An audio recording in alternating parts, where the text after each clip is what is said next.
Hello, Patreon. Welcome to Geekvolution After Dark. It's me, Pat Morgan, and to my left is Brandon Grimm. 'Tis I, Brandon. And wearing a t-shirt he drew, it's Austin, the Day Ghost. What's up? Also, you got to mention that Brandon has a sweet key necklace. He has a key. He has a sweet key necklace. Oh, Thank that's you true. very much. I didn't even notice that. I got this wasn't key paying at a attention. swap and shop with 3 other keys in the last few months, and I decided to put it on my necklace that's currently needing its medallion fixed. Oh. So, kindly explain swap and shop. What does that mean? swap and shop, where you can go and barter and make deals, and just people bring all sorts of stuff that you can buy for cheap or make a deal on or trade for. Yes, Kando Tour, that is a TKO shirt. It's wonderful that he knows what that is. Oh, yeah. Yeah, that's exactly what that is.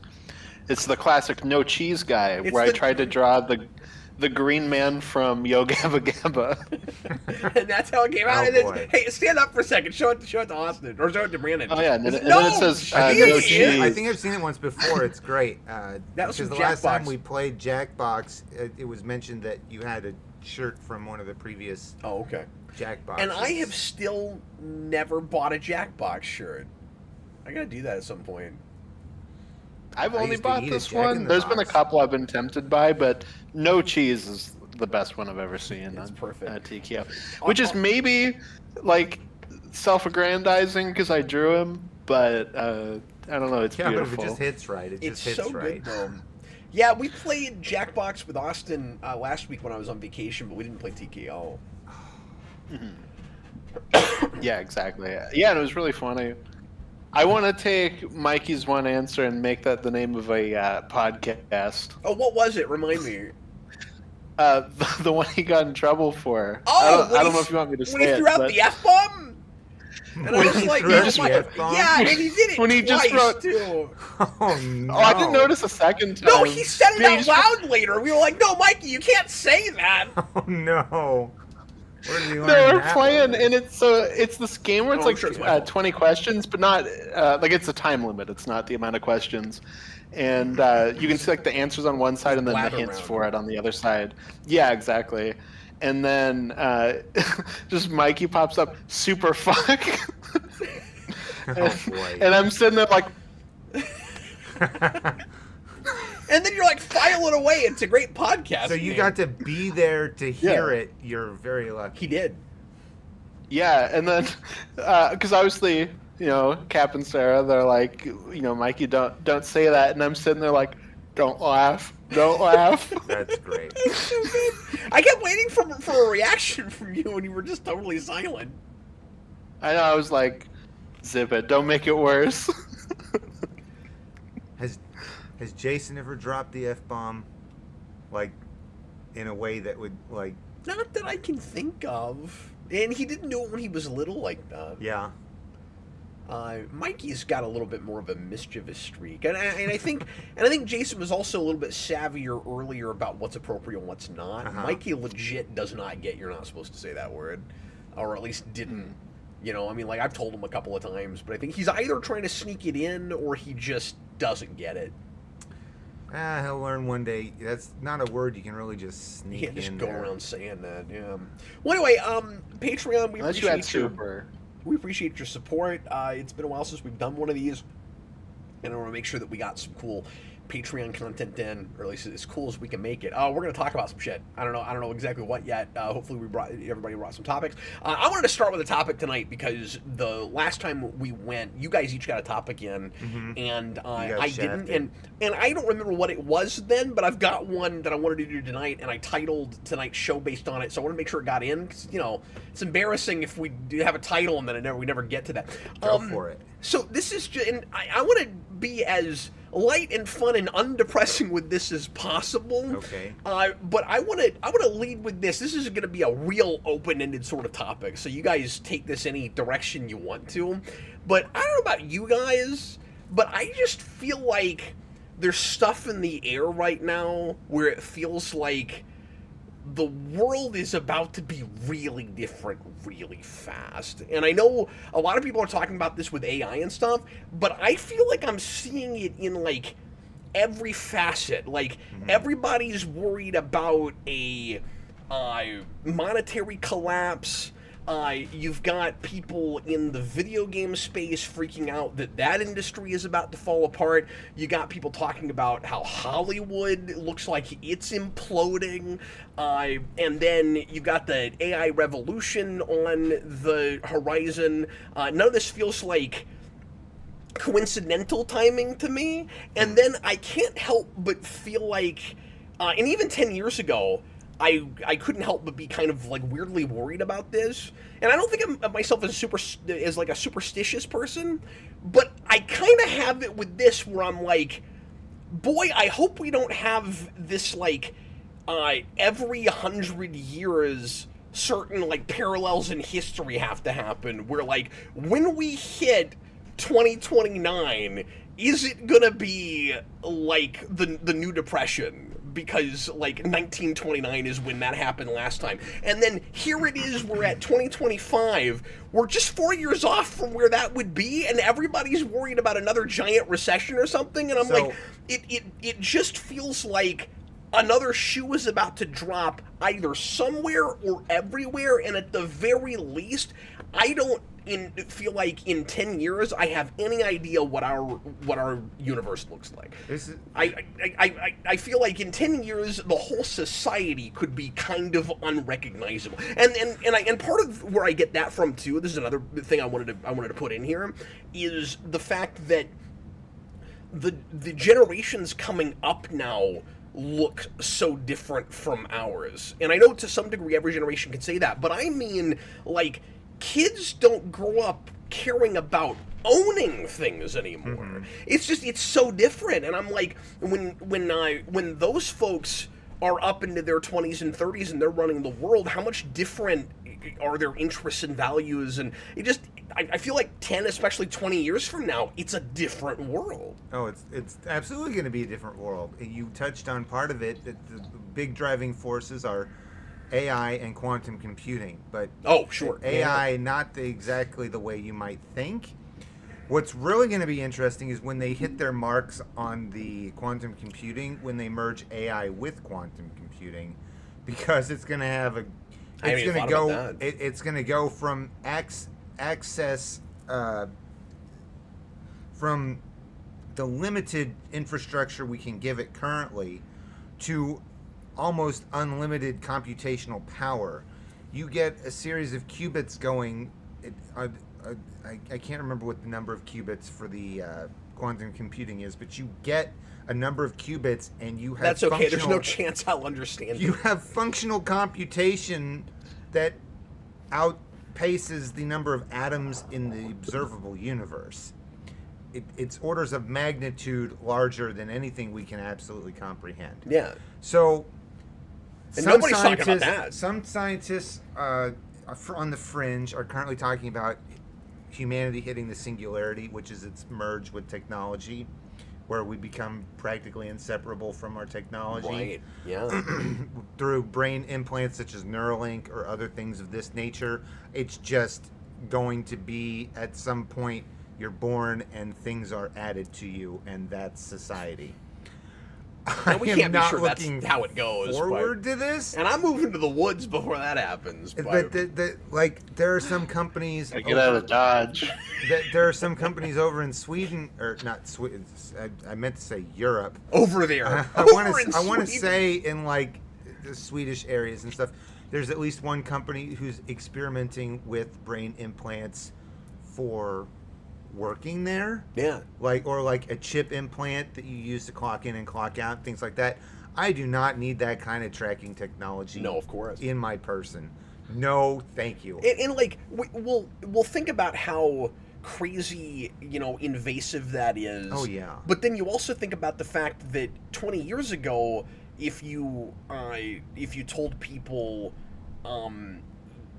we're gonna give you a phone that's easily trackable. You're gonna carry it everywhere you go, and you're not gonna be concerned with your own privacy because of the convenience of the thing. People wouldn't have believed you. Like it's not that far fetched to think that people will go in for that kind of thing. Like can be manipulated into wanting to do that. If most of us not are to currently... be conspiracy theory about it, but it's hard not to think that some of it is a little bit manipulation. Yeah, but when you really get into the nitty-gritty of it like that, it's not that much of a stretch to extrapolate the fact that we're glued to our phones and they're not even stuck to us. Yeah.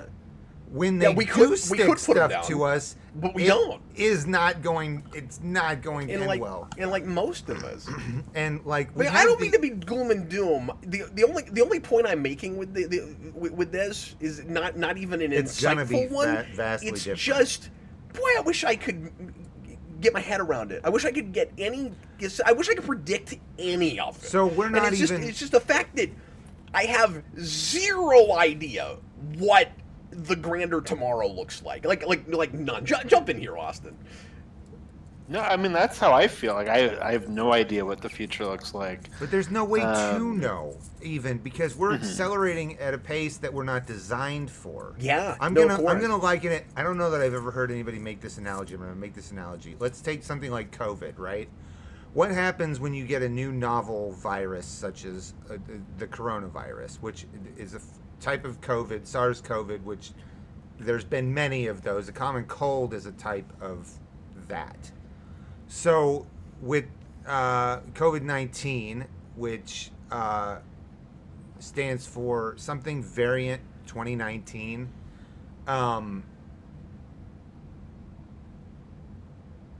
you have the idea behind any virus is, behind any life, is to not snuff itself out.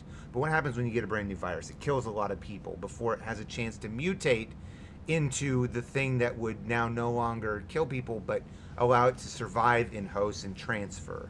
That's why you get communicable diseases and things instead of like just outright killers necessarily. Well, humanity's kind of going through this change where we've mutated into a point, evolved into a point where we can't comprehend what's going on and we may kill our host. It's just, and it's like, we also have you mentioned financial crises.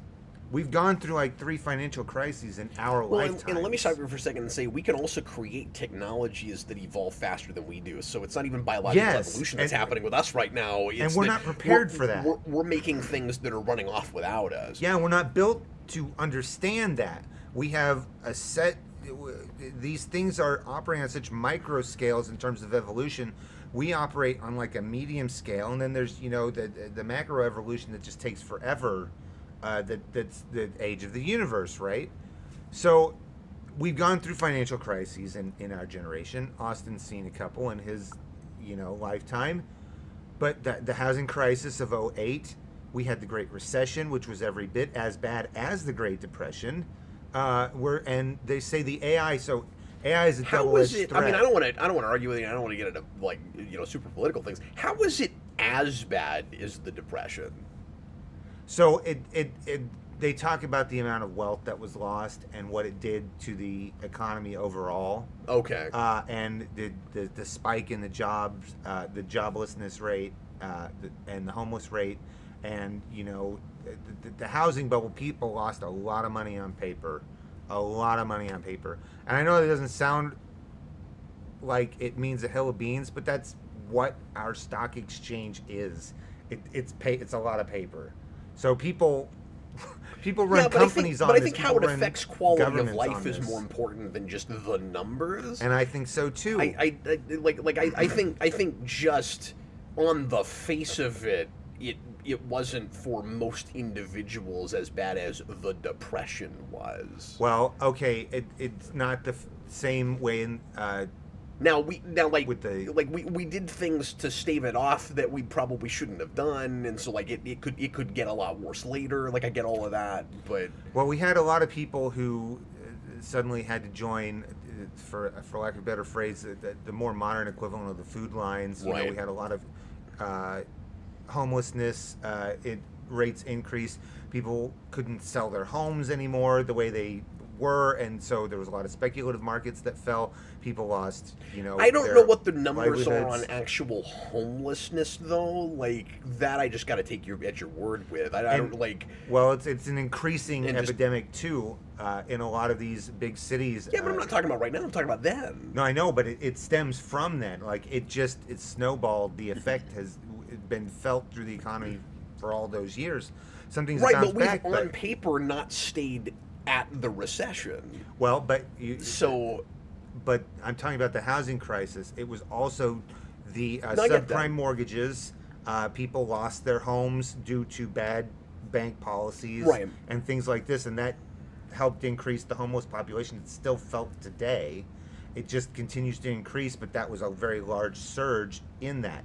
But what they're talking about with AI, there's a double-edged threat. One of those is that the current AI situation, which is a lot of large language models, is a big bubble like the housing crisis was. Yeah. And people have been speculating on that. So I don't know what that's going to look like for the economy, whether it's going to affect me personally when it does burst. Yeah, of course. But a lot of people will be affected. Well, and understand, my wife got laid off during the recession twice. Like, we felt it, certainly. But it didn't look like the like day-to-day collapse that at least we perceived the depression to have been for people. But I mean, like, I wasn't there. I'm going to So speculate. it's hard to say what it was actually like living through that. But Yes, and I'm going to speculate it when has you something read to about do it with and the you- frequency of the events. And, what do you mean by that? well, they hadn't seen that before. Well, sure.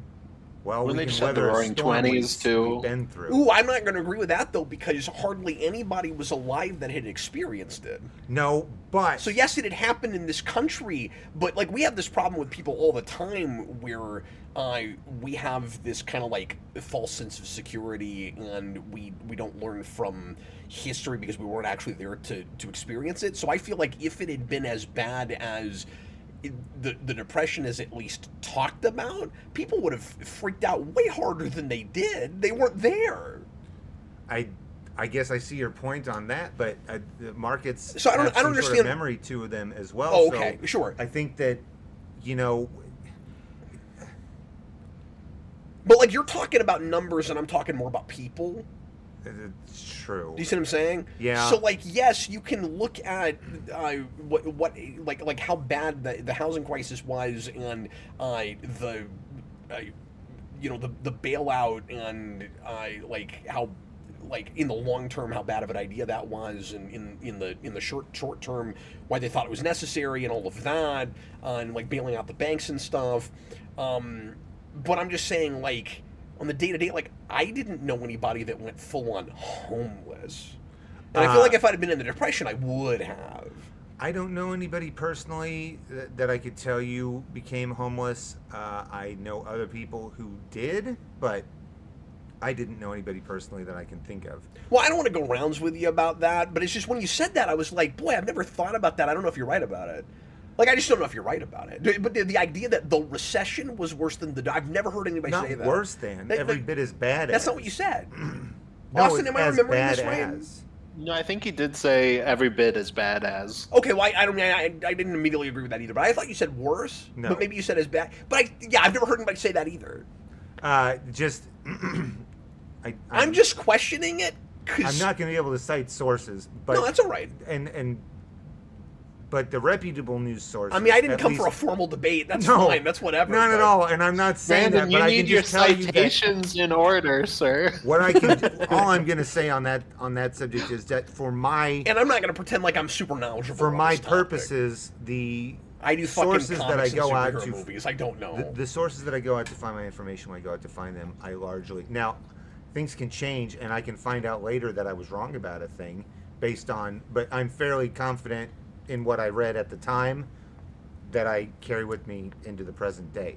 Point being, the world is going to look vastly different, and I think a lot of it has to do with AI, and a lot of it has to do with quantum computing. And I don't think we're quite ready for these things to come in and do exactly what they're starting to do. People are We're not ready giving in- for the technology we have. No, it's true. And we love to put out technology before it's ready to go out, too. And we don't know how to use anything responsibly, and we don't listen to any cautionary tales. And the great sci-fi writers warned us about things we've already seen come to pass. Yeah, I know a lot of it. And I know I talk about that all the time. But, like, we have, and I know this is going to sound political, and I won't get deep into this, but we have horrible examples from our leaders going back now decades and decades, maybe I'll just say decades, of patch things in the moment, don't think at all about the long term. Oh yeah. And it's been real bad for our country and the world, and it's been real bad for individuals. So when you have a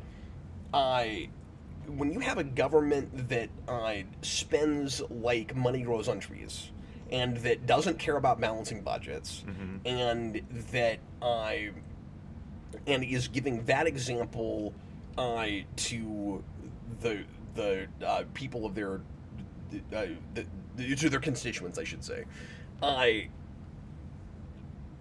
then you've got people doing the exact same thing with their own money and just going into debt and spending like money is on trees, and like we all do it. And the point I'm making, it's not just about money, but the point I'm making is we've become really accustomed to not seeing the forest for the trees and not looking 5 seconds past right now. Oh yeah.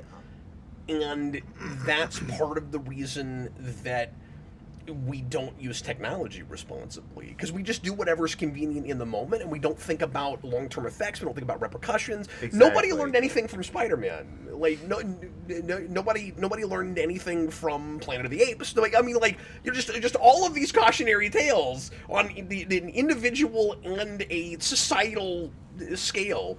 Austin, you've said like nothing this conversation. Well, I mean, I'm the ultimate, like, live day-to-day person, so I'm exactly what's wrong with this world. But you probably don't disagree. No, I mean, I don't disagree. I mean, yeah, and, you know, being in Canada, I've definitely seen the, quality of life go down throughout my lifetime, and it's crazy, but... So, yeah. with AI, what a lot of people, the big media... Who wants to throw out the next topic? The big media thing with AI, they love to throw out, they talk about the large language models like Grok, Elon Musk's Grok. You've got Copilot with Bing and Microsoft. You've got OpenAI. You know all about Bing. OpenAI, ChatGPT, the best place for porn. But now there's a crackdown on porn, too, so it's a lot harder to get free porn, let me tell you. Side note. Anyway. You've got a whole collection. Why do you need it? Because that's not... Because you've been through all of it already. I haven't been through... I've been through less than a quarter of my collection. I just find it fascinating to collect. I have that with comics, but they have less bare breasts and stuff in them, you know? Yeah, but, you know... Maybe a little, I just think... Look, that's for when society goes down and there's nothing left for you to access the internet. It is a good idea to have some physical media in your back pocket for when you're not able to access anything anymore. And I think that's important for comics and books, and in your case, pornography. I think that's very important. I'm going to tell you this now. Pornography is the thing you want to like hold on to the most for like a world where all of this goes away. So it's like, if there's no porn, I think so. I'm going to tell you this now because I know by the time is that because you think you can barter with it better than other things? Exactly. Porn will be money in the future in the Mad Max utopia. Oh, I think absolutely it will. Dystopia. I have a box of pages clipped from Playboys in like the 60s and 70s that my grandpa clipped out of Playboys. But there's a page in there, and I'm going to tell you this now because I know by the time I actually do bring it over here to show you. That's a weird thing to bond over. I found him in the shed years after he passed away. Oh, okay. Just FYI. I mean, as long as the pages aren't stuck together. But this one page here, it's comic book related. It's a glue stick. And I'm going to bring it over at some point. By the time I do, you'll forget I've even ever mentioned it. That was just the face I was waiting for. I need to bring that over. But I digress. AI is going to freaking just change the face of everything we're doing. But people aren't understanding the large language models differ greatly from the specialized AIs. And there are specialized AIs like that will find novel drug combinations, because they can, they can run all these simulations at once. And that's going to greatly increase again when you add the quantum computing to the mix as well. Because hairspray won't do it alone, but mixed with lipstick. And so when you add these things together, there's actually, I watched a video talking about a scenario that several high-level scientists put together in which they feel an AI could, quote-unquote, get loose on the internet and take over our communications and things and actually infiltrate through, they could do things like make calls, call world leaders, imitate voices and things like this. It was very fascinating, and it felt very extremely plausible as a thing that could happen given these right circumstances. Yeah. And I feel like we do not have, we are venturing into territory because we can. It's the quote, they never stop to think if they should do it. Right. So and we're now venturing into this territory, and they're like, well, we don't have any laws about this. We don't have regulations on this. We're just going to go through. And what I love is the double speak. You have Sam Altman, among other people, going, oh, these new AIs, they scare me. Like Sam Altman said this, he's like, the new AIs, they really scare me. We shouldn't be doing this. And then they released their new AI. Are you kidding me? Like, listen to yourself. Everybody's talking out of both sides of their mouths these days. It doesn't That's matter. why we shouldn't listen to the Altman brothers. I tell you what, Austin, about Canada, switching subjects entirely for a moment, I found out that Justin Trudeau is part of a political dynasty the other day. There was another Trudeau who reigned over Canada, who was the Prime Minister of Canada in like the 80s. Yep, he's part of fully separating us into an independent country. Oh, wow. I had no idea. I had no idea that, because I read something and it was talking about the 80s and it goes Prime Minister Trudeau. And I go, what? Prime Minister Trudeau in the 80s? I was like, what's going on here? So I had to go double verify my source, and I found out that Trudeau is a family of political people. Yeah, so Pierre Trudeau, funny enough, Fidel Castro back then was like, one day that boy Justin, he's going to be prime minister, I'm telling you. Did he really do that?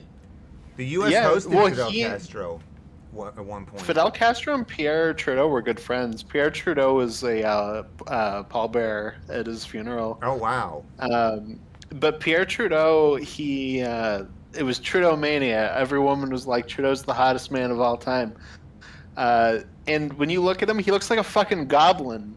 I looked at him. I was like, what are you talking about? From Lord of the Rings. I'm like, why is this the man that all the women were like, this guy's so fucking hot? I didn't hear that part. I'm going to have to go look that up because I saw the picture of him and I'm like, what are you talking about, Austin? Because that's that logic of working your way backwards, where if somebody is powerful enough and has everything you want, then you go, well, they must be attractive because they've set themselves up to look like a god and we believe it, and so then people just start seeing what they want to see. It's that same phenomenon as like the Kim family and that whole thing, like famous for being famous. Well, also just like convincing yourself of something because the person that's saying it seems larger than life and has a lot of power. And okay, sure. But yeah, no, Pierre Trudeau was a pretty beloved prime minister, and then he left and then came back, and then a lot of people really didn't like his second period. I don't want to say term because he'd served longer than that. Sure. But that's too bad. He lived long enough to become the villain, huh? Yeah, which I mean is basically what Justin was too for a lot of people. So yeah, like father, like son. I remember when Justin came on the scene and people were like fawning over him and everybody loved him, and then something soured. Well, with Justin Trudeau, you have because like that was like my first election where I was 18 and like really following it. Yeah. And it has like one of the funniest things. So like kind of instantly, I was like, "Oh, I love attack ads. These are all beautiful." And of course you do. yeah, exactly. But that had like the weirdest thing I've ever seen, where the Conservatives did an attack ad on Justin Trudeau that was basically like, I mean, he's a good candidate, but like not right now. He's too young, and it's like that's a terrible attack ad. But then the third party, the NDP here, they did a fucking parody of that attack ad as their attack ad. Wow. They like recreated it like Weird Al. It's so weird.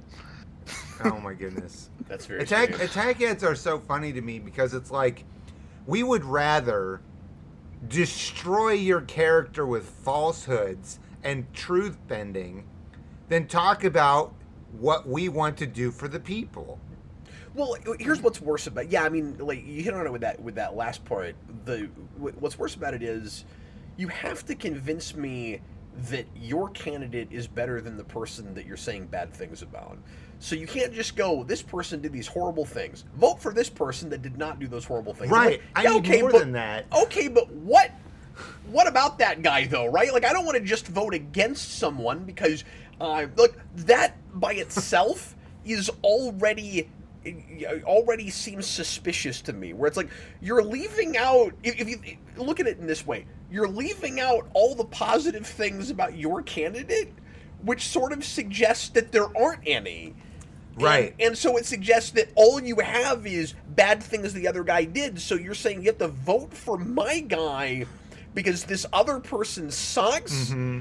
And I'm like, okay, so just why don't all the ads just say vote against so and so instead of vote for so and so? But there's the other type of attack so much more of an issue in politics is that like so many campaigns are just this person sucks.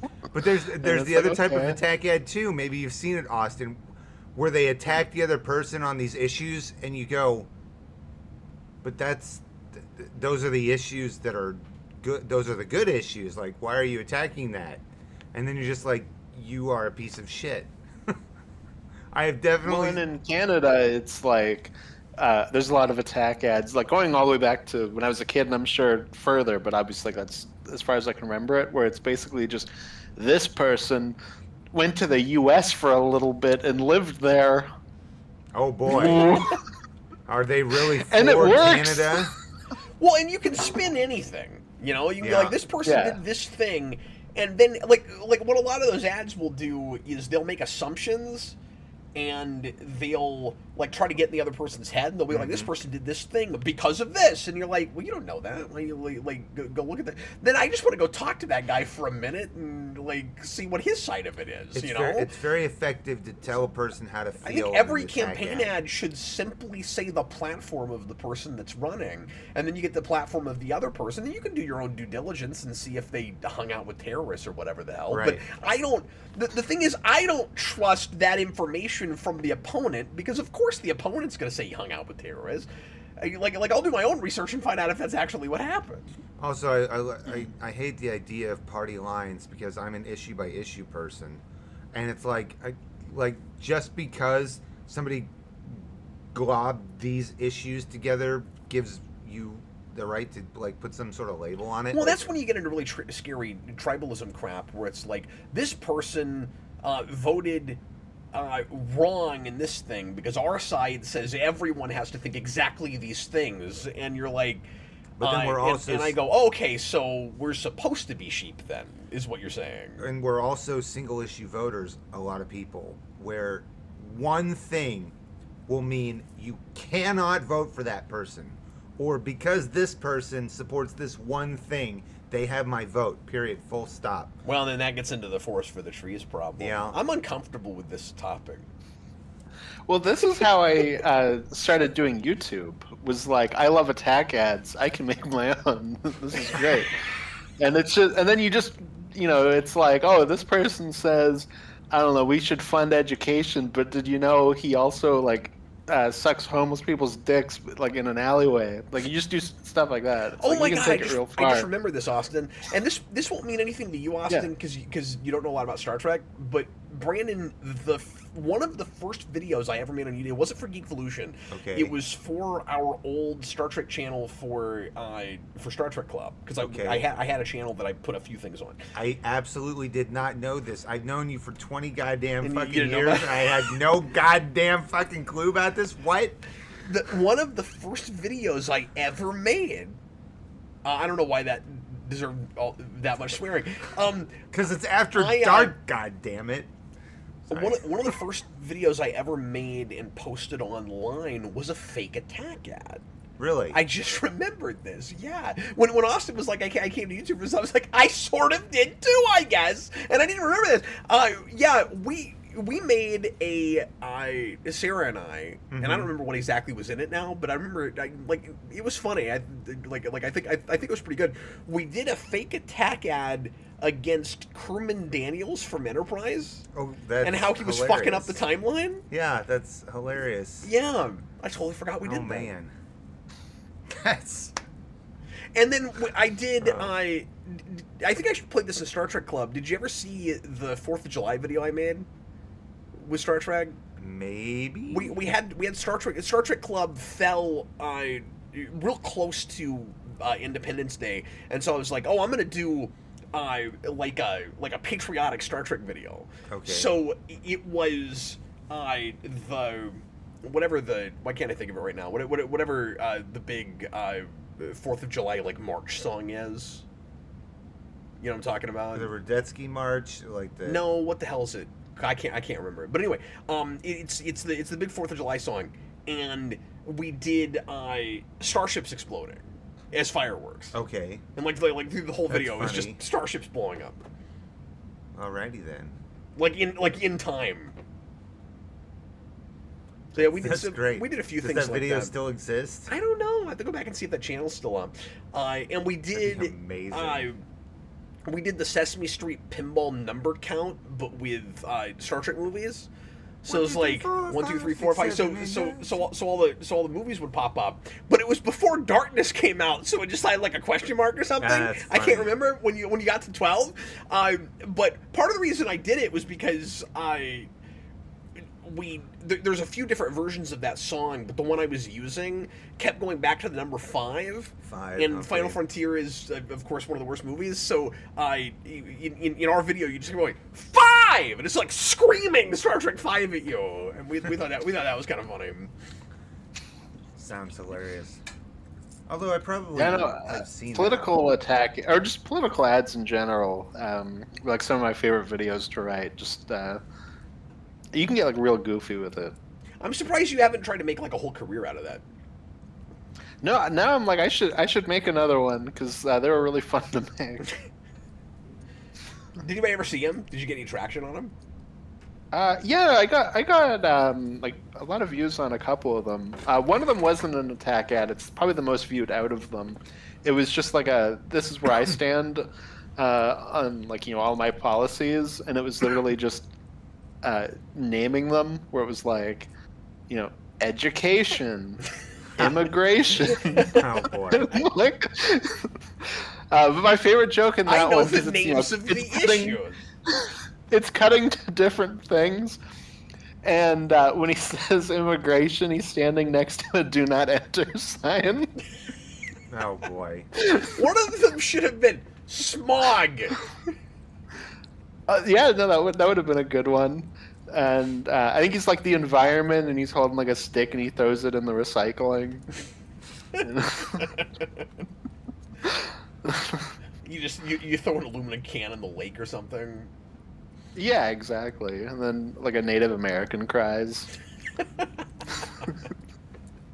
Exactly. Sorry, an Italian man dressed as a Native American. Oh, sure, of course. Oof, that's so many levels of. When I was a kid, I never understood only you can prevent forest fires. Yeah. Because I was like, Well, that's putting a lot of pressure on me, right? Like, Oh yeah. You know, I'm just wondering. Like, I never You're like, understood why. Bear, where the fuck do you get off with your stupid hat telling me that only I can stop this? Like, Yeah. I never understood why you would word it like that. Right, 'Cause the messaging is a little bit I off get, for kids. I get the overall point where it's like it's almost in a weird way like the Mister Rogers thing where he's talking to everybody. But when you're a kid, you overthink these things and everything's kind of literal. So it's like only you can prevent. And I'm like, me? I just also doing learned Uncle to stop, Sam. drop, and roll. He's also doing the Uncle Sam where he's like, I want you to stop forest only fires. you. Well, and like with Uncle Sam, it makes sense because it's like he's trying to get like all the young men to join the army. So he's like, I want you. But when you say only you, like if Uncle Sam said only you can join my army, I'd be like, so it's gonna be an army of one? But then I guess you have the whole army of one tagline with the U.S. Army, and I don't really understand that either. Uncle Sam was a caricature and personification of the U.S. and was created as a joke. And the government was like, we like that. And they started using it for the propaganda. they took a political cartoon. Yeah. That's pretty funny. Weird Al should have done a parody of Man in the Mirror that's about how only you can stop forest fires. Only you can. Only me. only forest me fires. can I gotta do look it. at the man in the mirror. Yeah, no, there's some weird messaging. Mm-hmm. Yeah, and Yeah, then I fuck guess you, it came out Bear. recently, and I haven't read into this, so I can't remember exactly why. My wife mentioned this to me, but it came out recently that the DARE program was a scam. Oh, I watched a whole documentary on that. And I went, yeah, okay, that's not all that surprising. No, but it's insane just like, how I didn't deep know it went. that, but of course it was. It was a for-profit money laundering scam. Yeah. Where it was almost designed, culty in its way, right? It was designed to get kids to turn their parents in for smoking marijuana. This is true. It came out somewhat recent in the last 10 years.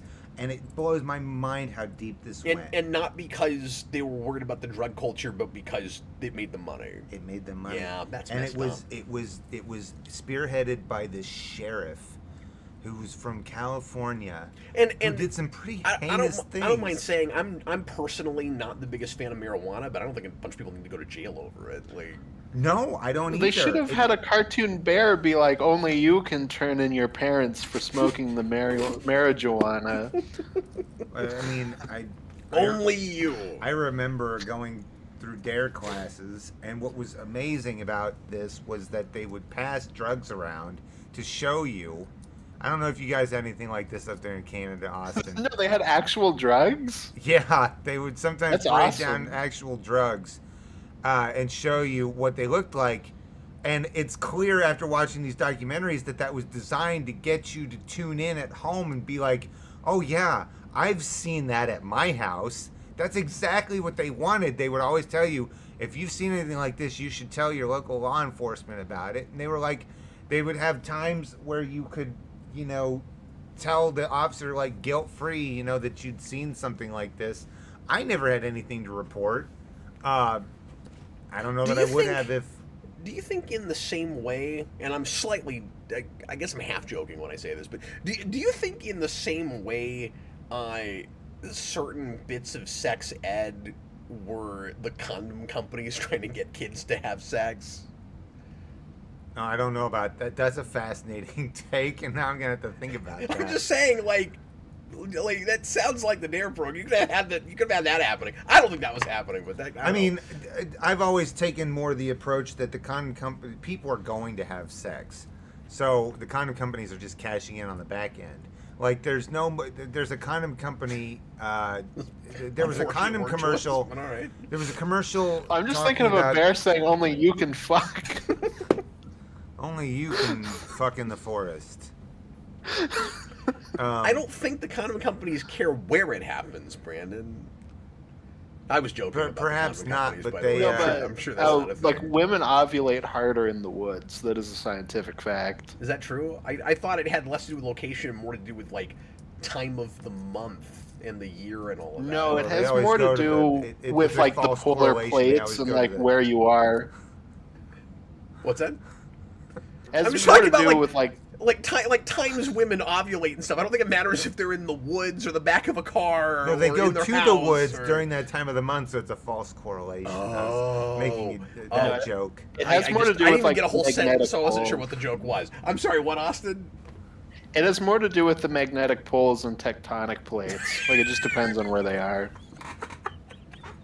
They're always shifting, you know. Exactly. There Yeah. might even be some truth to that. I don't know. Well, they shift once a month. Austin. It's why they bleed. No, stop. No, now you're taking it too far. Did you know that the North Pole is actually the magnetic South Pole? Oh. Did you know that Well, I the can't... pole is like a dick, so it makes sense. Did you know that I can't tell Austin how cold it is outside because he'll have no idea what the fuck temperature it is? Like That's why you just have to say like it's cold as ass, it's cold as fuck. Yeah, like then I I'll can't know. give him a Like, precise exactly. temperature because he's in Canada, so the scales are different. It's as cold as a witch's tit. So if I say Exactly. That's what it is here right now. So if I say Yeah, it's but- 23 degrees outside, he's like, that's not cold. Don't be so sure. What's your thermostat set to? Well, funny enough, my thermostat is in Fahrenheit for some reason. That's exactly. I don't know why. That's exactly what I was getting at. Okay. So I watched a person a few months ago I thought you were talk going about. to say you watched a documentary about this. No, but I watched a person talking about the Only fact that you they can live. figure out they live Celsius in- versus Fahrenheit. They live in Canada. They're like, but what you don't understand is that a lot of places still do a lot of stuff in Fahrenheit. We just use Celsius, but we do a lot of stuff in imperial. And I was like, that's Yeah, interesting. my dad told me. In Imperial, what is it, Star Wars? Yeah. No, my dad told me that he did like a professional essay at one point about how we kind of failed to fully incorporate the metric system because there's certain things that we still use the imperial system I for. didn't know that. So so it's like there's certain things that we've kind of failed to fully move over. And I was like, I agree with that. Like when I ask somebody their height, I'm never asking in metric. Like Right. even with that, people say it. And every time I see somebody's height listed in like centimeters, I'm like, But you do talk about kilometers over miles when you're traveling. I've heard you say that. Yes. No, that's 100% metric. We are more so metric. It's just that there's like a couple things that, like I would say, people tend to say the imperial measurement. You also for. spell a few words with a U that we don't, but that's neither here nor there. that's British English at that point. Yeah, exactly. Like if Austin writes the word color, it's got a U in it. I Yeah. admit I'll use the U occasionally. I think it's. Because you see, Or when like he armor. does it, it's just how he was raised. When you do it, it's pretentious. That's why I was about to say what I was about to say because it's a little bit pretentious. I feel it adds a little bit of arrogance to Brandon trying to act arrogant also talks about things that happened when he was in grade I would 10. pronounce it differently too. Kalur. Color. It's a little bourgeois. Did either of you guys come with a cool topic? I had so I thought of one earlier, and I was like, well, if Jason sticks around for After Dark, I definitely can't do that topic. Well, he's not here. He's not here, So and let's I've talk more about your forgotten- porn collection. I've forgotten what my actual topic was. Well, No! That's why you have paper, pens, or your phone. Yeah, I know, and I failed to do all of these things. Well, think about it. Think about I've it. been preoccupied with other stuff. I've been doing some stuff around the house. Nikki's out of town. Oh, where is this she? Because she's week. watching right now. Oh, yes, she is in Maine. Oh, she said something about Maine. Yes. Oh, that's why she said Maine. She said it's negative 6C in Maine, Austin, and I was thinking, I don't know why that's relevant, but all right. I That's didn't why know she that's was relevant. in Maine. Yes, Okay. she's visiting. Well, I hope you're having a great trip. She's visiting her. No, Nikki just has dad's a dad. superpower that she always knows the temperature of Maine, no matter where That's she really is. funny. I don't know why you know so much about Maine. That would be hilarious, but no. Well, try to remember your topic, because now I'm very curious to know what it was. I'm gonna try to remember it Austin, for sure. do you have a topic? I don't offhand. I've had just kind of a busy day. I haven't had a chance to think of one, but I know. I'm Austin's sorry. lazy. Brandon can't write anything down. So it was tangential to. I need my a neural link in media my brain collection. to let me help think better. Avengers, I will eventually try to watch that Vince Gilligan show. People keep swearing up and down that's brilliant. I got to see it, but the problem is it's on a streaming service that I don't have and don't want to have. And so, like, I don't know if I'll wait and hope they put it on disc when it's all done, or if I will break down. And it's just, I subscribe to very few streaming services these days, or at least few versus what I used to have, I guess. And I don't really want to get on another one because I just know that I will forget to cancel it.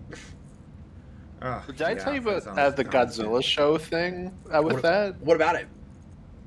So, because in that first season, it's split between two periods, one in the 50s, one in 2015.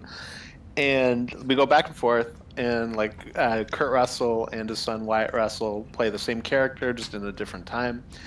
And for season 2, they're only doing, the modern day stuff. And then they just announced the other day that they're doing a prequel show that is just the next season of the 50s thing. So I'm like, how did this show like spin off into two different shows? That's so weird. Oh, it's weird. It went like Power Rangers, like the Boom comics when they went Mighty Morphin and Power Rangers. It's so weird. Yeah, so I don't know how that happened. Oh well. Okay. He says, I feel like they give out 3-month free trials all the time. Yeah, but 3 months is even worse because I'll really forget to cancel that shit. Absolutely. Yeah, absolutely. No, I find Apple like constantly gives out free trials. Probably because they're hoping that people will take the trial and then probably because that's not one of the big 3 or 4 that people think of, and it supposedly has a lot of the best content now, but it's not a ubiquitous one. Like it's not a Netflix and a Max or even or a Prime or even a Paramount Plus. I feel like Paramount Plus is probably the 4th one now. Yeah, that's why, because like all that WB stuff is happening right now, where people are talking about them being bought out, and there was a lot of talk about Apple being interested in it, like specifically to kind of boost that streaming. That would be smart of them. Their streaming side. Yeah. And I would rather them take Warner's over Paramount. Mm-hmm. Yeah, probably like over that and probably over Netflix, I would think. Oh, is Netflix also vying for it? Yeah, Netflix is one of the companies talking about it. Because I didn't actually look deep into that. The big 3. On the Captain Luke show tonight, I just talked about the possibility of Paramount getting it, but I didn't really look deep into who else was vying. Yeah, I'm trying to think. I think those are the 3 big ones that are talking about buying it. The Paramount one is weird to me because WB is a company worth more than Paramount, so it's weird to me that Paramount would be buying WB. But what do I know about business? Terminology I get really confused about, and like you say, I don't know enough about this stuff. I'm like, I couldn't be more of a layperson. But like, we talk all the time about buyouts and mergers, and I don't feel like anybody knows the difference between those two things. Oh, and I think Universal's the other big one. I think Universal's also talking about buying WB, which makes sense because they were going to buy Fox. They were like the 2 big ones. Were they? Disney, yeah. See, well, technically Comcast, but yeah, like Universal. The Paramount thing I don't understand because I thought not too long ago there was a lot of talk about Paramount getting bought out. Yeah, I think there was some talk about it, but there was also talk about that with Sony for a while, and then that just kind of didn't go anywhere. Yeah, but I bet Sony's not in the bidding war for this. No, I don't think they are. Like, one of these companies is going to go into debt in order to buy out another company. Well, Paramount has to team up with Saudi Arabia to buy WB. Like, oh, I forgot so about weird. that. Yeah, I didn't even talk about that part of it tonight. Maybe that's for the best. Yeah. No, and I heard, like, I don't know, I think I was reading like an hour ago or something that... How's that legal? Can I just say that without getting too controversial? How are we not looking at antitrust crap when we team up with a foreign nation to buy out another big company? How's that legal? Because they don't do anything with antitrust laws anymore. They think it's overreach, government overreach, and overregulation. Well, that's what I was going to say. I was reading an hour ago Well, yeah, that but when they're the Fox talking buyout about happened, they at least looked at it for antitrust. Like, Yeah, there's no talk about that with this. It's very hit and miss, certainly. No, I read that they're that if Netflix is the one that buys them out, they're going to look really into the antitrust thing. Oh, okay. I don't know if that's true. That was just an article I saw, but well, it who kills knows? me. They're like, if you do this, we'll look at it to break you up. But the FCC can rule, don't do this. Yeah. And they won't be able to do it. Like, stop it before it happens. Like, you can see what's going on. Consolidation. Now, but some consolidation is good. Over consolidation is not. Right. Price fixing and stuff. But too much of a choice will actually cause you to not be able to make a choice. So, where's the happy medium? Well, I think that's why Disney doesn't own Fox News. Was I think part of that antitrust thing? They couldn't own that. Mm-hmm. Yep. But anyways, I'll count that as my topic. That was a great topic. Thank Let me you. ask you guys this. I'll ask you a question, see if you can answer. Do you have any movie properties out there that you had or do you have any? Are there any properties out there that you would have liked to have seen become a movie, but had like a dream casting for?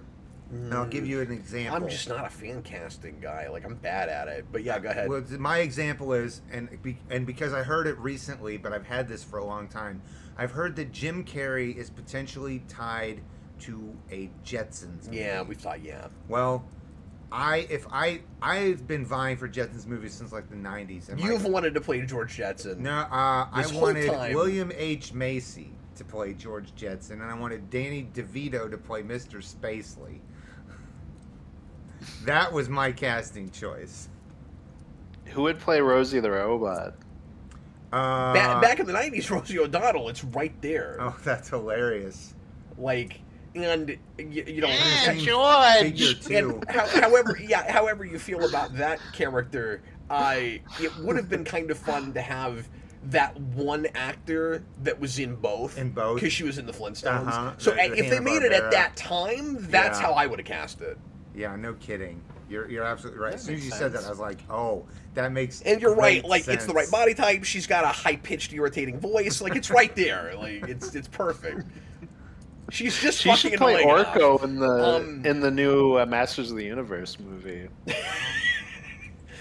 You know who else could have played Rosie the Robot? Who's that? Fran Drescher. Okay, That's good casting. certainly. Yeah. And how about if it had been the early 90s? Never mind, I'm great at this fan casting crap. If we can go back far enough, I can't do it now. But in the early 90s, She could still do it. You could have had Macaulay Culkin. well, what is she play, doing now? I mean, Elroy. really? Oh, Macaulay Culkin would have been good for Elroy. Yeah. And that would have been around like just before he did Richard Rich. Yeah. Yeah. Like, yeah, Who would have sure. played? Who would have played Jane? His wife? Thank you. Who's the Saturday Night Live actress who was in Coneheads? Oh, that's Oh, I don't Jane remember. Curtin. That's Jane- the first. Dan thing that- Aykroyd? Here, I'll look it up. As It's Jane. it's Dan Aykroyd's wife in Coneheads, Primat Conehead. I know that character's name, but I cannot think of Why I keep I cannot coming think with of the Jane actress. Curtin. I don't think I've ever known that actress's name is the problem. Daniverse says the same thing you're saying, so that must be who that is. Jane Curtin. Oh, Jane Curtin. Okay, yeah, it's Jane Curtin. that It must is, be who that is. That's the first thing that comes to my mind. That's not a bad choice. Let's see. Who's a notable like a redhead, right? Avengers is sorry. Can I change the subject for 5 Sure, seconds? yeah. He says that Ghost Machine is not a series; it's a one-shot sampling of all the series in the imprint. I didn't know that. I thought Ghost Machine was a series. Why had I heard people say that it's better than other things in the line? Okay, then I don't know what the fuck we're reviewing really next good. week because there's not a Ghost Machine. A good one shot, I guess. Thank you for calling us on that, and thanks for watching our show. I appreciate it. because we're having a blast making that ridiculous 3-hour show, and it doesn't do great view count wise because a lot of people just are not into comics the way they used to be. But I'm trying in my small way to help change that. Things are turning around a little bit, not in the Marvel side, but we got 2 out of 3, and that ain't bad. That's true too. Anyway, you may now return to your regularly scheduled Jetsons. So how about Christina Applegate as the daughter? I can't think of her name off the top of my head. Who is that? I mean, I know who that is, but it's just I'm not picturing. She was on Married with Children. She was in one of those sitcoms from like the 2010s. I can't think of the name of it. Oh, that makes sense. Yeah, I'm trying to think of something that I know that you've seen that she's in. Junkyard Joe. Okay, thanks, across Avengers. We might do that one. And thanks for joining Patreon if you just did that recently, because I don't recognize that name. Groovy. You rock. We appreciate you. That makes sense. I'm trying to think if there's anybody I like better than that. I'm still trying to think of Jane too. So can we dye Sally Field's hair red? Can anybody? Does anybody else, I guess, between me and you, Austin, have a property like this? Because his initial question was, do we have that perfect casting? And then we got stuck on Jetsons because it was fun. But like, do either of because I don't immediately have. I'll think of something. But what does anything come to your mind right off? Offhand, I'm struggling to think of something, but like it's a good question. It's one of those ones where I'm like, is there like okay? I have one that just came to me, but this isn't actually a thing I ever wanted to happen. Mm-hmm. It's just if it did, there's the obvious casting, but it's the thing that you'd have to do, and that is. If you ever did, and thank God it hasn't happened with New Trek yet, but if you ever did a full-on reboot of TNG, McAvoy has to be Picard. Okay, that's good. Like, has to be. Like the guy that does a perfect younger Xavier has to also be your younger Picard. Yeah, like, no kidding. You have to do that. That'd be and good. Then Fassbender is Riker. We do not want the same thing, number one. He says this Locutus. Yeah, exactly. we can recast all of TNG, I guess, but no, I always wanted to see that. Like Jennifer Lawrence is you just Beverly make them Crusher. You make them all X-Men. Stop X-Men. Oh my God, no. The guy who plays Banshee is I don't know. Wesley, yeah. So who's oh my God. I Geordie guess LaForge. well, Geordie, I guess the only choice you have is a Darwin. Yeah. That's Jackman. You have to go with your token black guy. And Data? then you're out of Worf because there's only one black man in that movie and he's not large. So like I don't even know what you do. Worf will be Beast. He'll be Nicholas Hoult. Nicholas Hoult as Worf. Perfect. As Worf. What a great choice. And he'll have the ability to become human and a Klingon. Klingon. So we can get him out of makeup. I love this idea. This is a great idea. Yeah. Yeah, Worf almost has that half-human thing. Yeah. No, this is fantastic. Well, then who would be Because I always felt like they kind of... Sorry, I always thought character-wise they kind of split Spock up between Data and Worf. You think so? In a weird way. Yeah, because Worf has the, like, he's raised by humans, and so in certain ways he thinks like a human, and, like, he tries really hard to be Klingon. And so he has that Spock thing where Spock... he's trying to push away his human side, but it's always there. And even though Worf is not biologically human, he still has that human side. And then Data has that opposite thing where it's like a Vulcan that wants to be human in its way, right? And he's also that like emotionless guy that like ostensibly emotionless, and so they kind of took Spock and they split him between those two characters. Well, it's like you make that point, and it's like what Data said to Spock. I don't think I've ever said that before. but I think it's true. He when he says to Spock specifically, he goes, "It's interesting, you." Or was it Spock said it to Data? You aspire to be everything I... Right. No. They straight up make that connection in Unification. And that's the best scene in Unification Part 2, because Unification Part 2 sucks. But that's a really well written scene. And the first part is brilliant, and then it degenerates into a goddamn cartoon with Sela. It's so fucking bad. It failed to hit home at that point. It's rough. And then Descent later on comes in and does it twice as bad. I'm going to expand this and say, but then you also have to have Picard meet Chris Pine Kirk, and then Kirk dies on a bridge and gets buried under rocks.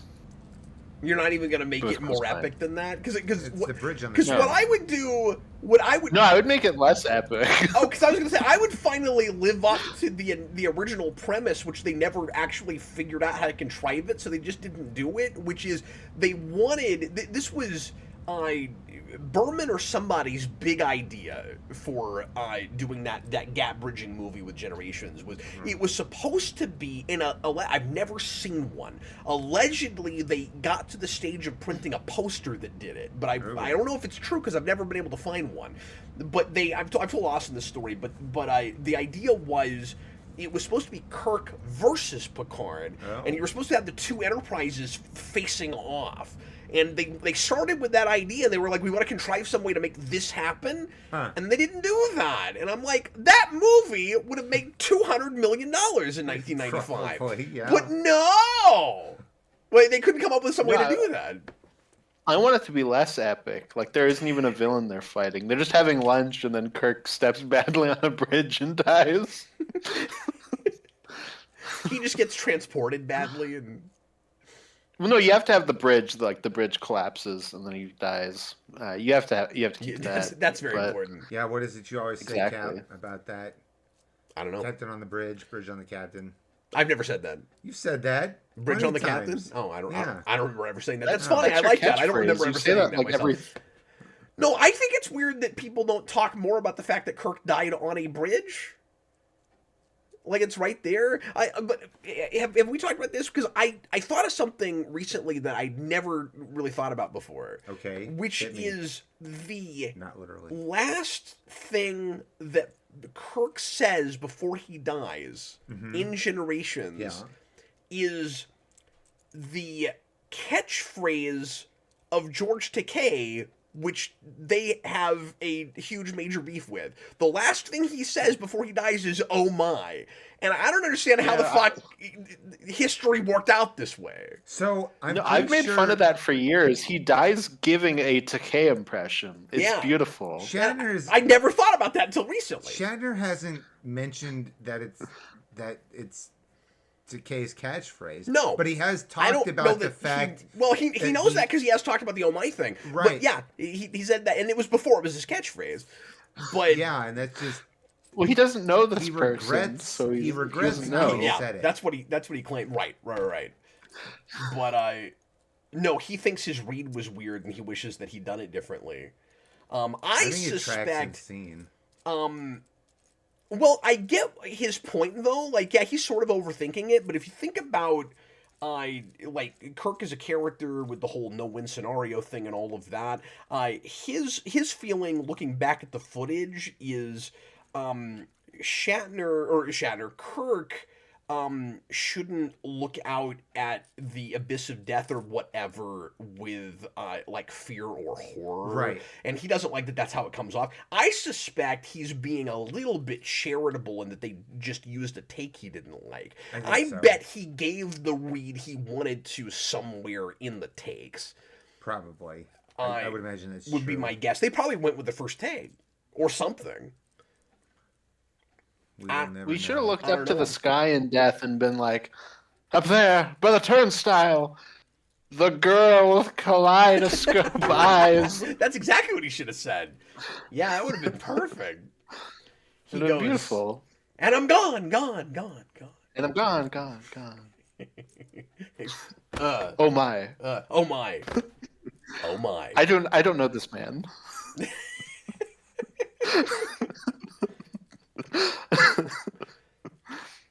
No, it's beautiful. You know what though? See, that's why we need to just recreate that. Yeah, absolutely.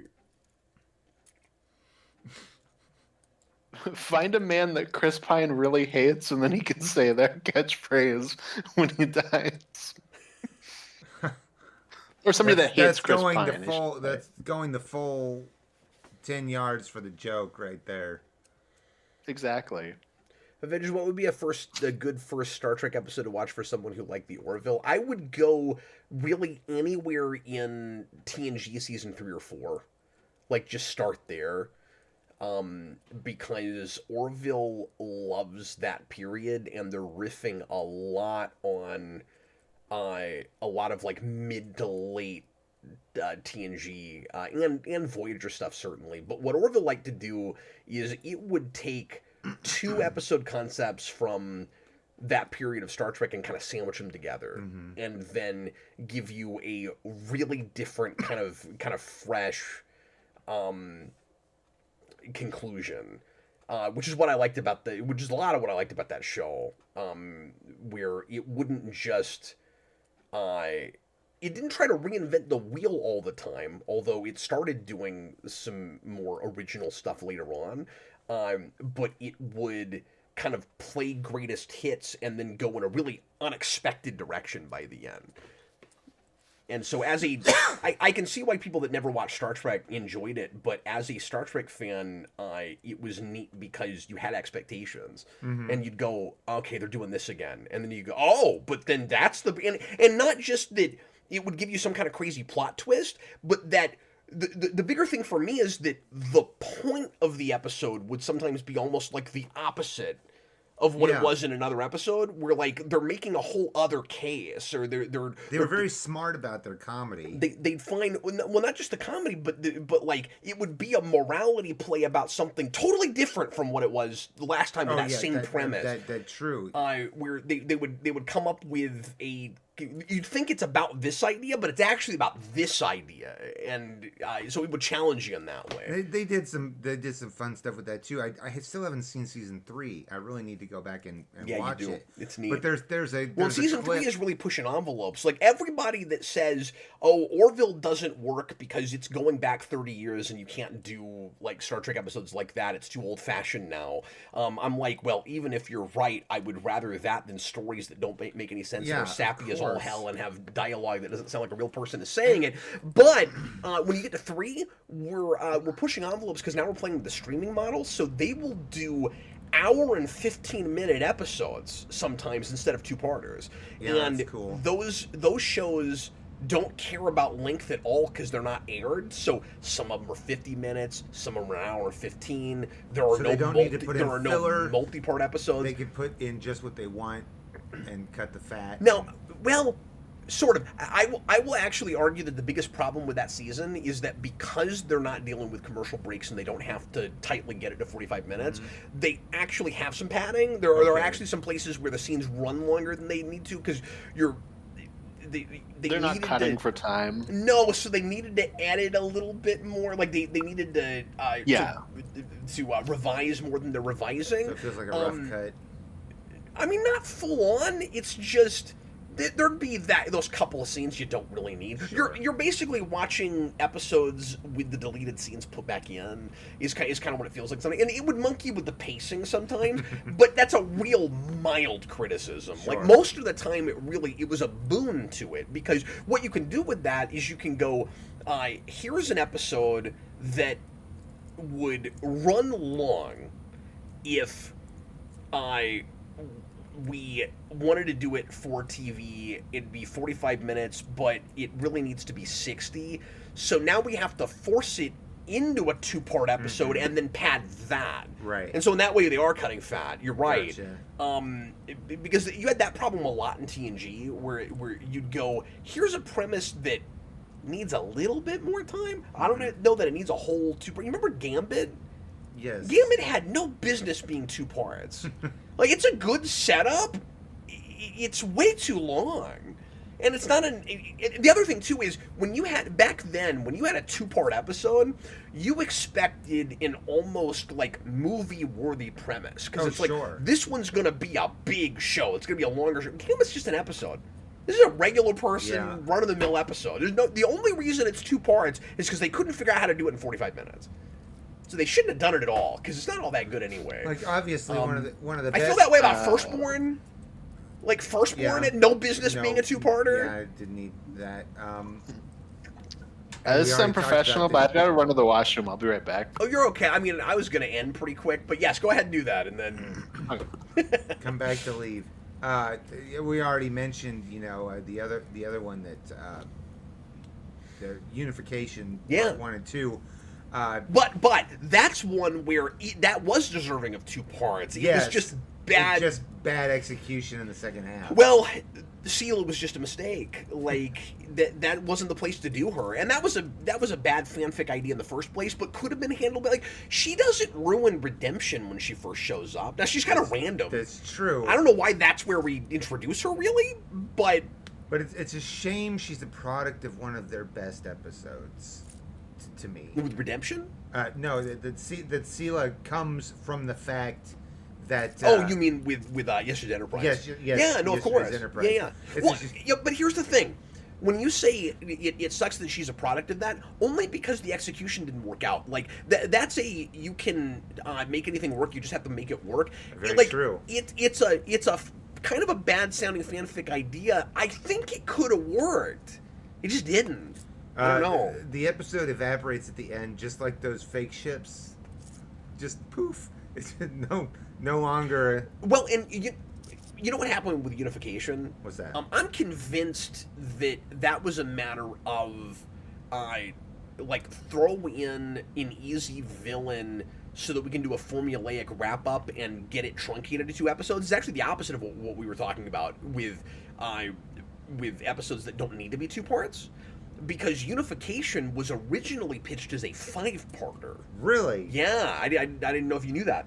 No, I didn't. But that would have told the full story. Yeah, and that was and that's the thing is, nothing is resolved. There's nothing close to Unification. Spock just goes, I guess I'm going to stay here and keep trying, and then they never do a follow up to never it. Like followed up. I don't understand how Unification doesn't get a sequel later. Not only do they not do a follow up. Do you remember that?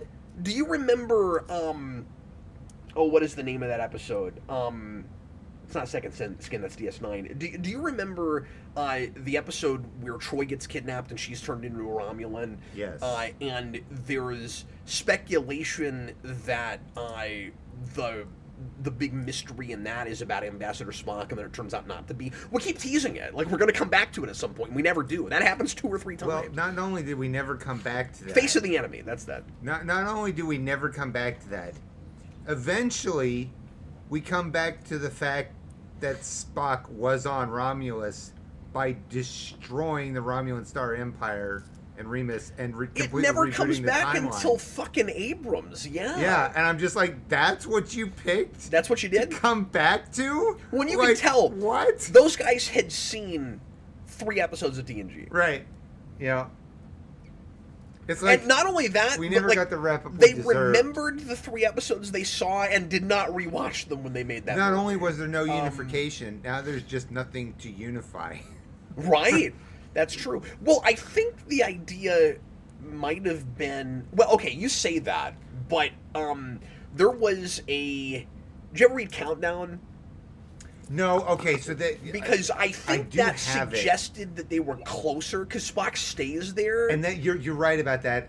I should admit, that's the whole reason that he was in the ship in the first place. Yes. That did the whole thing that created the problem. He was trying to save everyone. Well, not only that, but I think he was still there. He was. I think he was on Romulus. He was, but he was trying to save everything. I don't know how we got back to Star Trek. Sorry about that. And he failed. Star Trek's great. What are you talking about? Oh, because somebody brought up Orville. That's not my fault. I need to go back to Orville. That was a fun show. I liked some of the things they did. I thought it was fun. I'll give you an example. When they played with time travel a little bit, when Scott Grimes his character. I can't think of I know, it's been too long. I don't know those characters super well anymore. Anyway, he sends himself a sandwich back in time. Yes! The sandwich appears, and he goes, oh, I must have sent this to myself earlier, knowing that I'd want a sandwich right now. So what's funny is, they follow that up in season 3 with this, like, super messed up, tragic time travel thing with him. Oh, no. That's fantastic. Oh, boy. Yeah, I won't spoil anything, but it's great. I need to go so, back to it. Here's the thing. I watch it with Nikki. I am extremely on the fence about whether I want more of that show. Yeah. Because it only got 3 seasons, and it was spread out, and a lot of people are sad it hasn't come back yet, and he's been teasing bringing it back. Mm-hmm.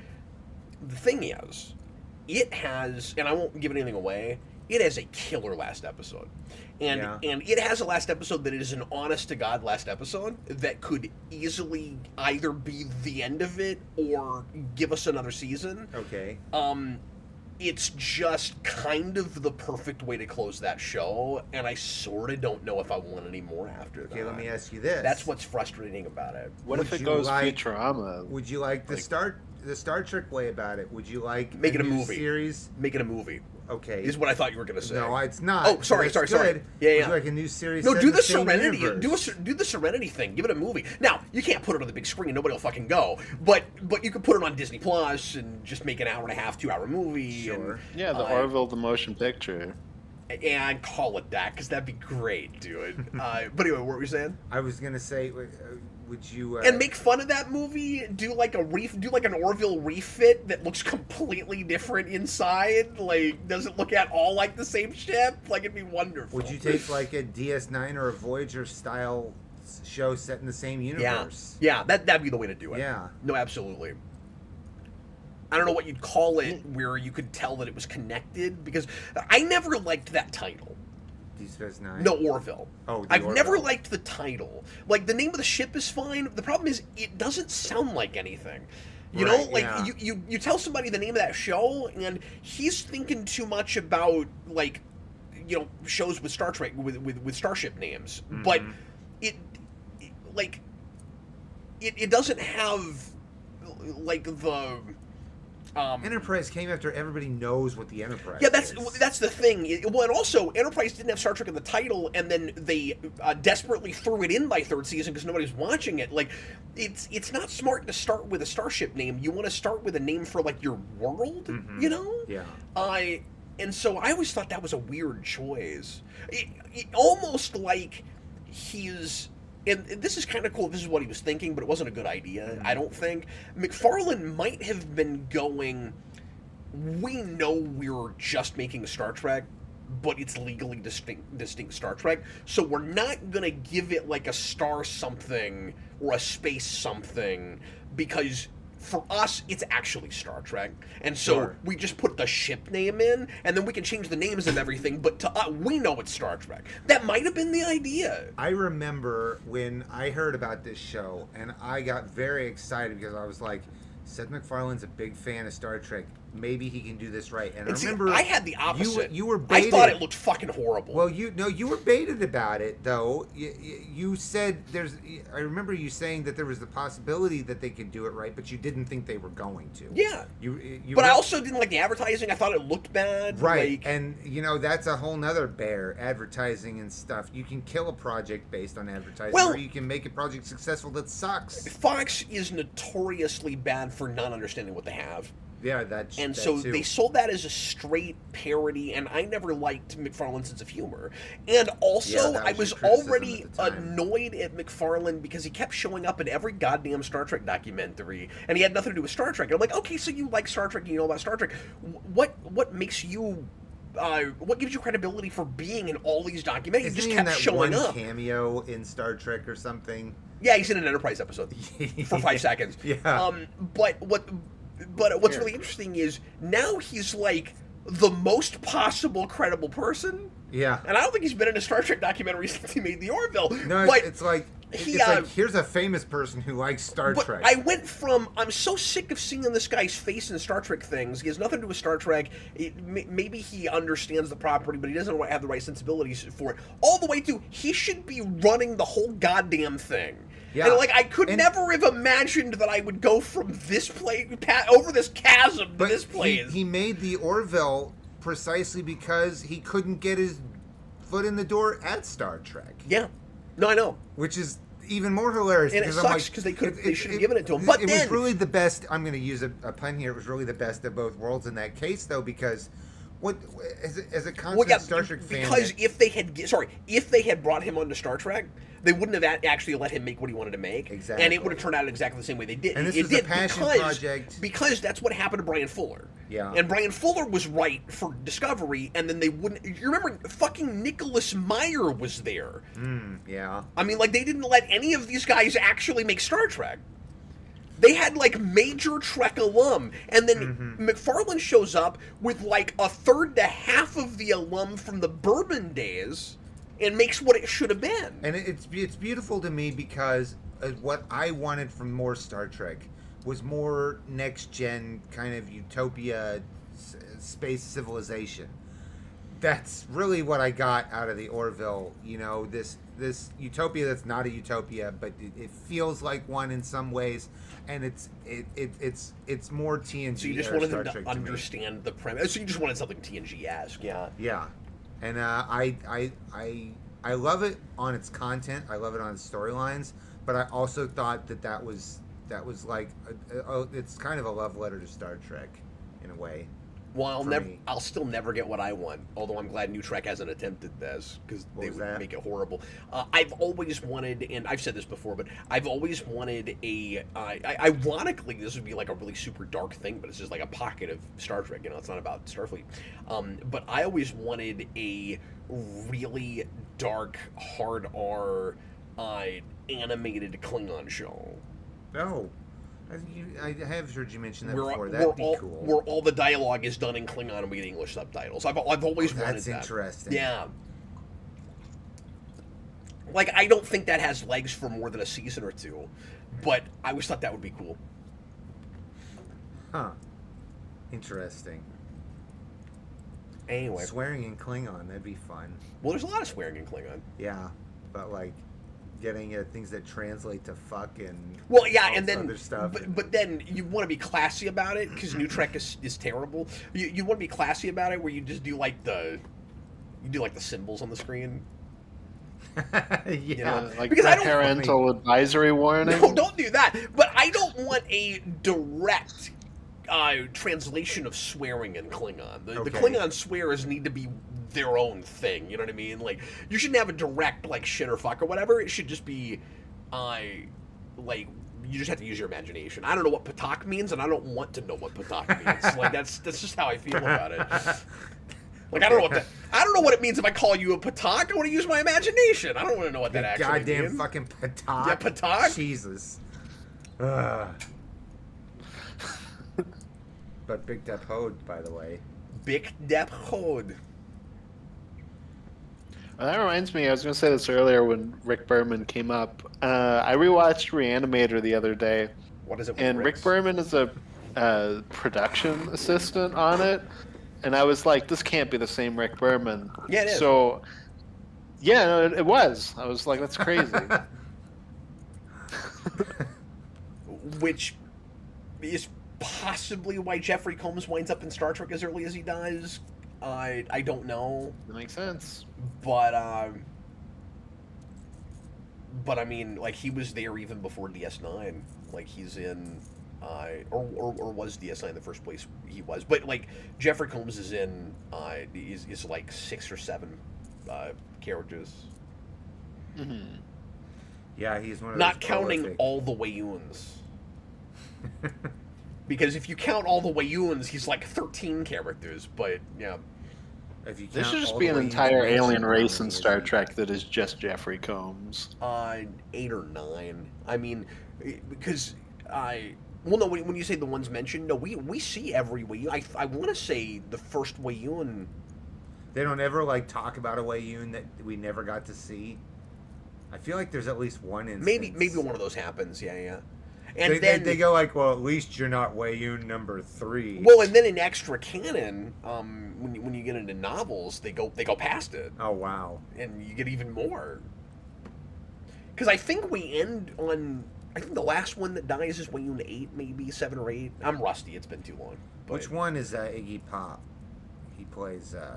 Well, what about Iggy Pop? I mean, he's a Vorta. He's another Vorta. But he's not a Wayun. He's not a Wayun. Well, no, because all the Wayuns are Jeffrey Combs. It's only Jeffrey Combs. Well, of course. Well, I never they're all quite clones understood of the same Vorta. guy. Right, but I thought you thought Vorta were either supposed to be like iterations of them, like different model levels. Oh no, that's not how it works. So just there is a Wayun, they're all clones. Yeah, there is they're all clones. Iggy Pop, and they're all clones. Yeah, versus the Jem'Hadar, which are all genetically engineered in the first place. Yes. So the Vorta are a race that then keep getting cloned, and the Jem'Hadar are just invented in the first place, which is why there aren't Jem'Hadar women, and why they don't reproduce on their own. All right. Anyway, nobody else cares, but the dollops. You asked. I don't know what to tell you. Blame me. Oh, I do, Brandon. Or blame Canada.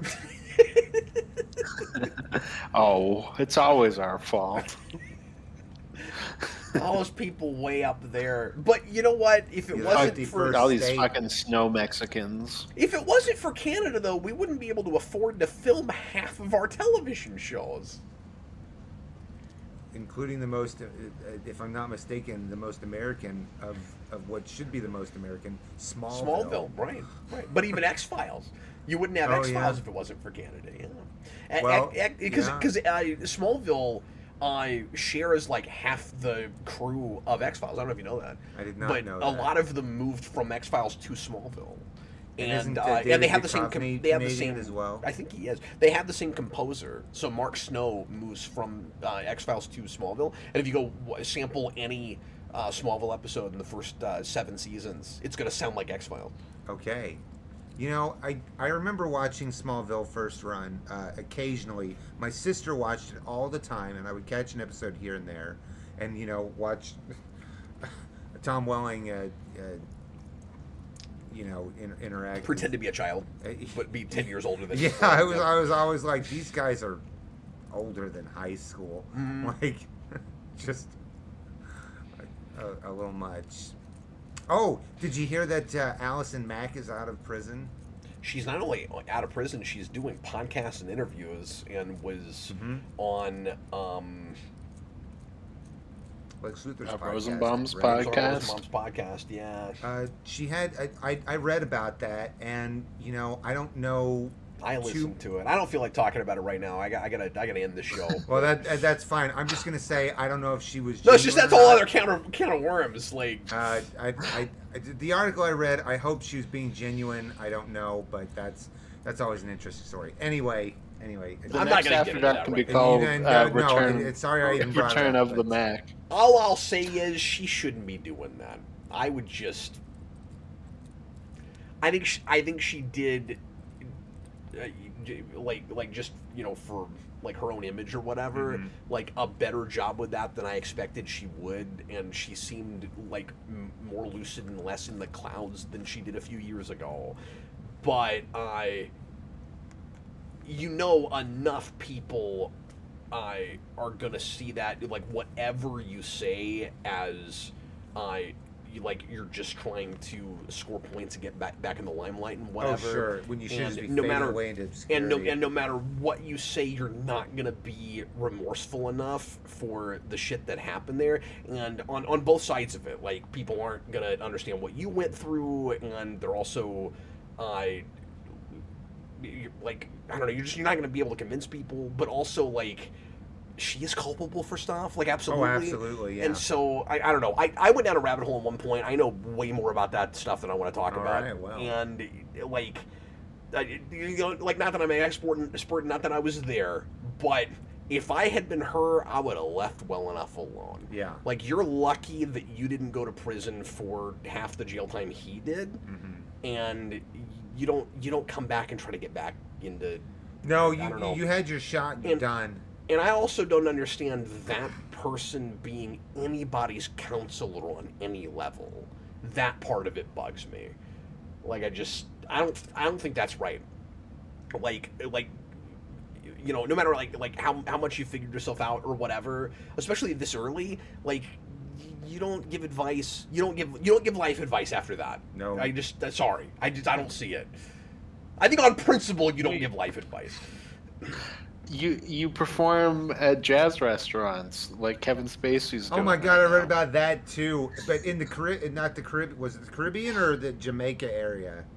That's the Caribbean, right? Oh, I'm actually not sure where it was. I just saw like It's not the in clip the of him U.S. performing. It's on some of the okay. islands and territories and stuff. Yeah, he's Weird. basically homeless. He's not completely broke, but he said the situation's not great. That was a whole weird Sorry, I was thing. reading comments. Who were we talking about? Kevin Spacey. Oh. He's crooning and telling Hollywood stories at some like Jamaican island. Let's go, Austin. He's performing at like a jazz bar. Yeah. He's Oh, like I up think we on should go to stage that. he's doing a little jig. I think we should go to that so we Well, can I tell just people to think say it's the Sinatra thing, right? He's doing what Sinatra did, regaling stories of Hollywood elite back in the day, Hollywood royalty, and singing about it at the same, singing songs in between. Mm-hmm. Yeah, exactly. It's bizarre. It kind of is, but like I'm kind of here for it in a weird way. Just like, okay, like. He's got to do something. He's got to do something. Like, this Hey, is weird. you know what? He's not going on podcasts and he's not giving life advice, okay?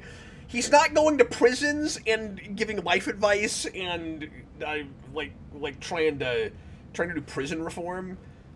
I'm like, okay, so you went to prison and you didn't like it, and now you're trying to do prison reform. And he's not putting out bad rap as a has-been like Will Smith. He's not doing that either. So. Well, Will Smith's new track fascinates me. But at least he's not giving life advice. The truth. What about Will Smith's new track? Some of what I've heard sounds like it could be good if he just didn't look like he was trying too hard and getting no attention from the crowds he's singing in. No, his new track that he put out, "Pretty Girls," is like laughably bizarre. Where it's I've seen a clip. This is like the type of thing you did when you were like 19, when it was fun or whatever. It makes sense. It makes no sense when you're 55 years old. He's trying to. This makes sense when you're 50. You know, maybe it's like you gotta do something else. Maybe if he, Do you think? Sorry, this is like a whole other topic. Uh-huh. I really need to end. But whatever. But real quick, do you guys think? See, this is why you guys can get away with not bringing topics. Do you guys think that rap, and maybe other genres too, but particularly rap is a thing that there's like a shelf life, that there's a person has a shelf life for like once you get past a certain age, like is that a young man's game? Is it weird to be doing that past a certain age? I don't think so, because Not for of the rap. people who are still doing I think just artists in general have a shelf life. Like it just personally. Well, okay, but it depends on whether or not you can... I think you're misunderstanding my question, because I don't mean for popularity or for like you're still good at it. I mean like, can a 50-year-old get away with rapping about anything?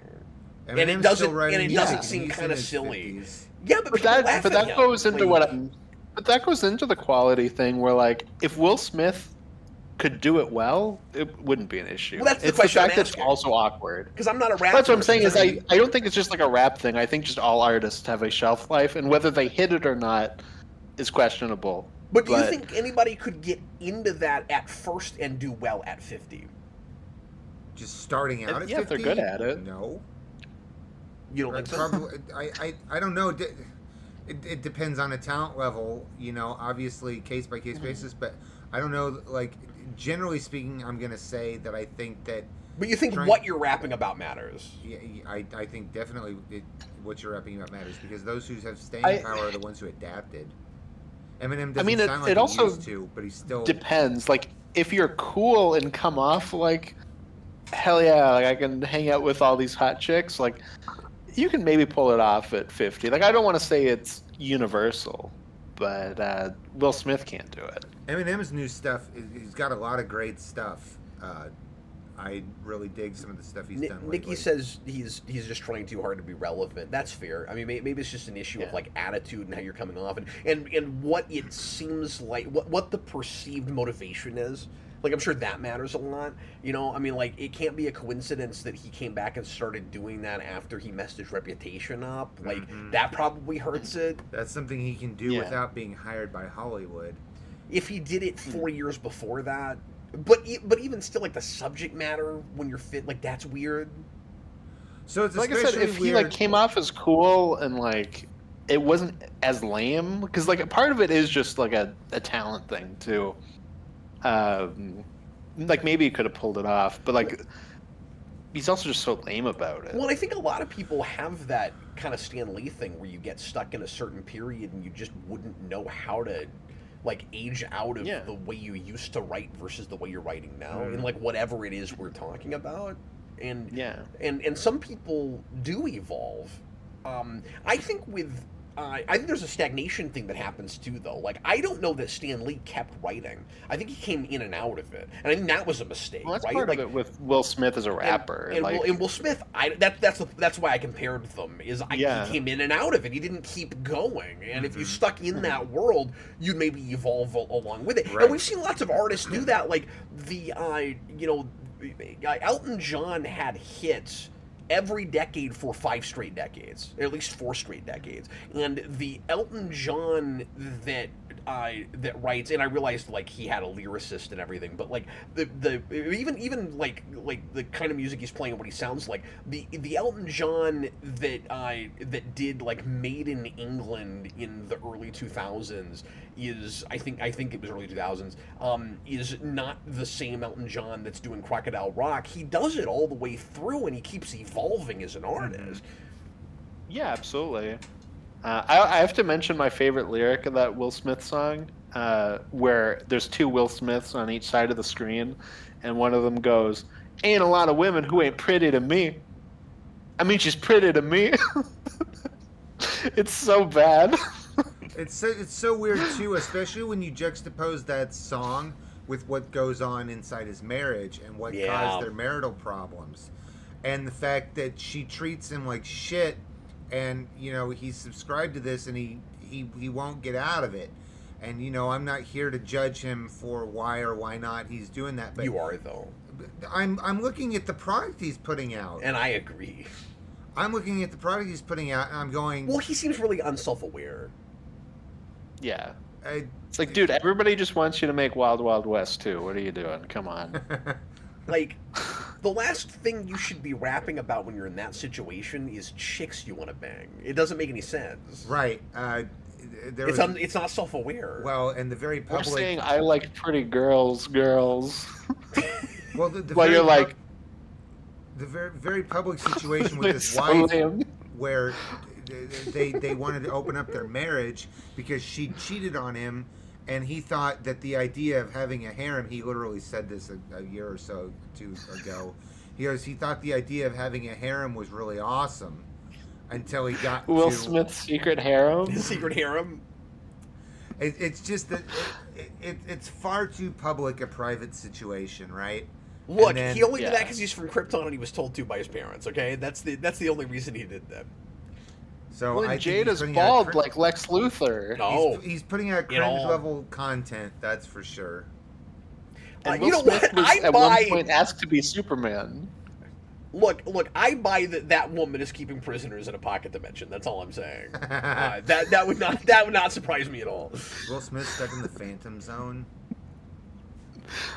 Oh, you know what? Did we talk about that in the 5-hour spoiler cast we did? That could be precursor to Phantom Zone. I didn't even think about that. I don't think we did, but I mean, it could be. It could be because we don't have any talk of Phantom Zone in that movie. I don't think. No, I mean, I could see it either way. Like, I could see doing a completely different realm thing, or that. I don't know. Well, and it could tie to it just in how other dimensions work, like in breaking space time and cracking into other realities and all that. I mean, it could also be the one that they're kind of setting up for the Salvation Run thing through Peacemaker. Like, that could lead to some sort of Phantom Zone thing. Who knows? Yeah, and you could see Lex Luthor like harnessing what they did in the first movie to create a Phantom Zone projector, and then he can like make pockets of it. Like I could see that. Anyway, that makes sense. Now we're back to speculating about that. We're gonna go ahead and finish up here. Thanks for watching Patreon. We appreciate you guys, and we will try to get another one of these out at least by next month. It's been a while since we've done this, and we'll try to do this a little bit more frequently. I'm glad we did this one. Thanks for hanging out, man. Thanks for having me over. We covered lots of different sorts of ground this evening. It was fun. Exactly. And if there's anything you should take away from this, it's that all three of us like pretty girls. We got a little controversy. I like pretty girls. We got a little awkwardness, and we got into Brandon's porn collection once again. I feel like we hit all the major beats. We missed Sonic I High feel School, like, though. That's true. We haven't done that. In I a feel while. like the I got a scariest start. thing, I couldn't do Brandon. it anymore. What's that, Austin? I feel like the scariest thing that Brandon could ever find is he walks into his porn collection and Will Smith is like rummaging through it, and he's like, "No, you don't understand. I just like pretty girls." Will Smith, you have the internet, okay? And I'm like, I know there's a lot of crackdown on porn now, but you just pay for it. That joke. You're good. You got money, like just pay for it. That joke seems to have some fairly long legs, just like the pretty girls that he's talking about. Is that He's like, here comes the men in black. Like only the pretty ones are the ones with long legs? No, I guess not. How about here come the men in I've always said that the most attractive women have legs now like we're a giraffe. Robin Hood parodies? Like we've got some weird places. Sorry. Robin Hoods. Sorry. What'd you say, Austin? No, I just said I feel like the most attractive women have legs like a giraffe. That is true. Like a giraffe? I heard draft. I did too, and I thought about it for a second. I was like, no, I think I know what he said. And then I got it. I was like, that was like a slow giraffe. burn. Yeah, like they could kick the shit out of you.